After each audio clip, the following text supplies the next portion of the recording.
हे कृष्ण, जो भी भक्त आज इस पावन सत्संग को सुन रहा है, उस पर आपकी असीम कृपा सदा बनी रहे और उसके जीवन के समस्त दुख कष्ट दूर हों। मित्रों, इस अद्भुत प्रवचन को सुनने से पहले अपने हृदय के भाव और भक्ति को प्रकट करते हुए नीचे कमेंट बॉक्स में जय श्री राधे कृष्ण अवश्य लिखें। श्री कृष्ण कहते हैं, अपनी सोच को उत्तम रखो तो लोग तुम्हें अच्छे लगेंगे और अपनी नीयत को शुद्ध रखो तो तुम्हारे कार्य स्वतः ही सही दिशा में होने लगेंगे।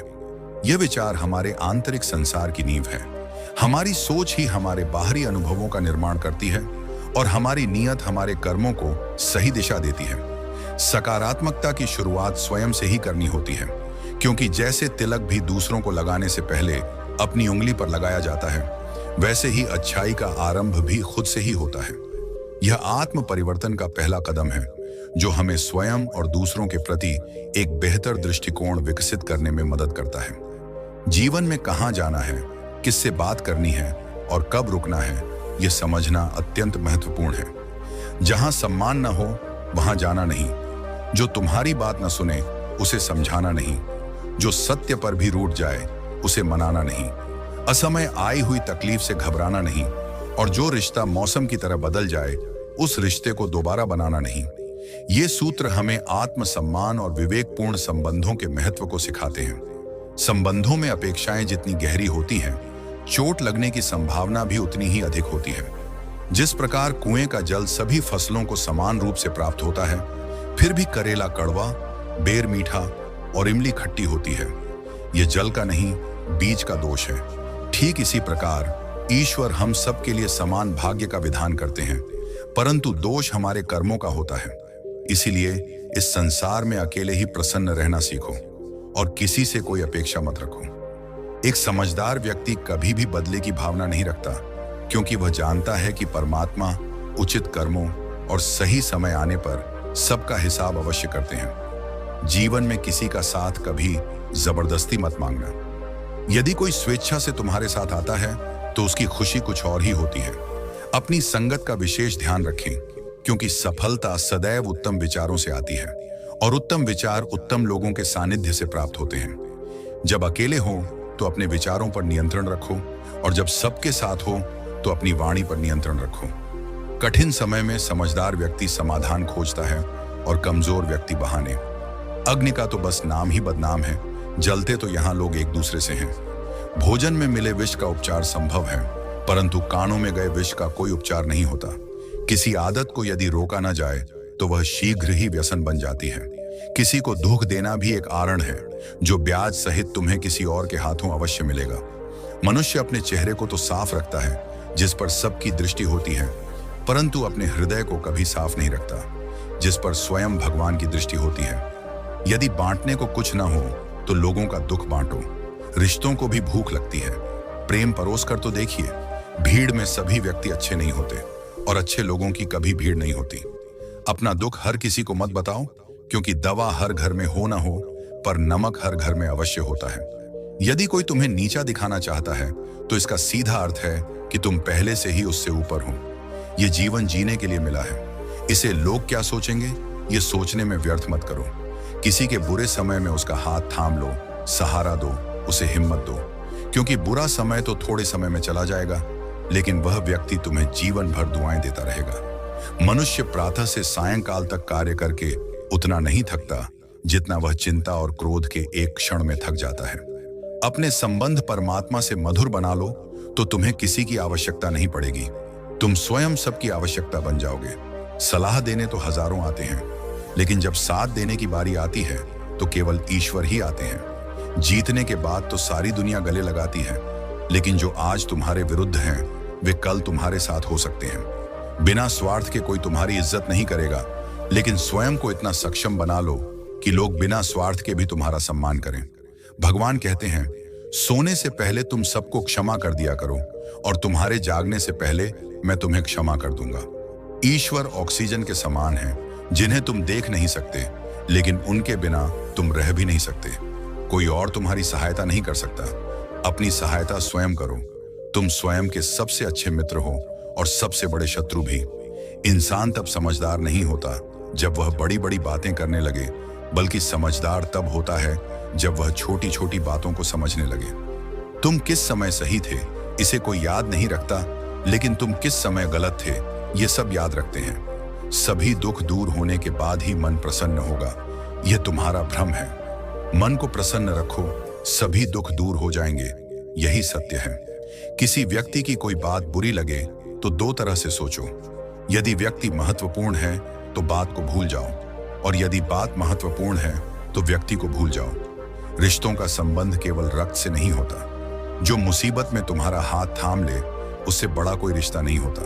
भगवान कहते हैं, तुम सब कुछ मुझे सौंप दो, सारा दर्द, परेशानी, और बिल्कुल हल्के होकर मुझे याद करो। धीरे धीरे तुम्हारा जीवन स्वयं ही बदल जाएगा। हर रात सोने से पहले भगवान को अपनी पूरी दिनचर्या बताकर सोएं। यदि आपके द्वारा किसी का दिल दुखा है तो मन ही मन उससे क्षमा मांगे। यदि किसी ने आपका दिल दुखाया है तो उसे माफ करके सारी चिंताएं भगवान को सौंपकर सो जाएं। यकीन मानिए, इससे आपकी जिंदगी खुशनुमा बन जाएगी। क्रोध से बोला गया एक शब्द इतना विषैला हो सकता है कि तुम्हारी हजारों प्रिय बातों को एक क्षण में नष्ट कर सकता है। सबको हंसाना लेकिन किसी पर हंसना मत। सबके दुख बांटना लेकिन किसी को दुखी मत करना। सबकी राह में दीपक जलाना लेकिन किसी का दिल जलाना मत। यही जीवन का नियम है। जैसा बोओगे वैसा ही काटोगे। दुआएं और प्रार्थनाएं असंभव को भी संभव बना देती हैं। ईश्वर को न हमारे शरीर की आवश्यकता है न धन की, उनको तो बस पवित्र मन की आवश्यकता है। इसीलिए वह हमें कुछ भी छोड़ने के लिए नहीं कहते, बस कहते हैं सच्चे मन से विकार छोड़ो, गंदे विचार छोड़ो। झूठ कितना अजीब है, खुद बोलो तो अच्छा लगता है, दूसरे बोलें तो गुस्सा आता है। खुशियां चाहे किसी के साथ भी बांट लो, पर गम हमेशा भरोसेमंद व्यक्ति के साथ ही बांटना चाहिए। जीवन में समय चाहे जैसा भी हो, परिवार के साथ रहो तो सुख बढ़ जाता है और दुख हो तो बढ़ जाता है। सच्चा मित्र वही है जो उस समय में भी तुम्हारे साथ खड़ा हो जब सारी दुनिया तुम्हारे खिलाफ हो। तुम्हारे पास जितना भी है उसके लिए बार बार हृदय से धन्यवाद कहो, हर पल कहो। यकीन मानो, जितना भी है वह जल्दी ही कई गुना हो जाएगा। प्रार्थनाएं और ध्यान इंसान के लिए बहुत आवश्यक हैं, क्योंकि प्रार्थना में भगवान तुम्हारी बात सुनते हैं और ध्यान में तुम भगवान की बात सुनते हो। श्री कृष्ण से कितना कुछ छूटा। पहले माता छूटी, फिर पिता छूटे, फिर जो नंद किशोर मिले वे भी छूटे, संगी साथी छूटे, राधा भी छूटी, गोकुल छूटा, फिर मथुरा छूटा। श्री कृष्ण से जीवन भर कुछ न कुछ छूटता ही रहा, लेकिन जो नहीं छूटा वह था उनका देवत्व, मुस्कान और सकारात्मकता। श्री कृष्ण दुखी नहीं, उत्सव के प्रतीक हैं। सब कुछ छूटने पर भी कैसे प्रसन्न रहा जा सकता है, यह श्री कृष्ण से बेहतर कोई नहीं सिखा सकता। इसलिए सदैव प्रसन्न रहें, सदा मुस्कुराते रहें। जीतने का आनंद भी तभी आता है जब लोग तुम्हारी हार का इंतजार कर रहे हों। मनुष्य 2.5 वर्ष की आयु में ही बोलना सीख जाता है, परंतु कब, कहां और कैसे बोलना है उसे यह जिंदगी भर भी समझ नहीं आता। जिसे यह बोलना आ गया कि कब, कहां और कितना बोलना चाहिए, समझ लो उसे सफल होने से कोई नहीं रोक सकता। तुम नीचे गिरकर देखो, कोई नहीं आएगा उठाने। तुम जरा उड़कर तो देखो, सब आएंगे गिराने। एक बात हमेशा याद रखना, अगर शराब की दुकान पर बैठकर दूध पियोगे तो तुम्हें शराबी का ही दर्जा मिलेगा, और किसी मंदिर में बैठकर पानी भी पियोगे तो तुम्हें एक संत का दर्जा दिया जाएगा।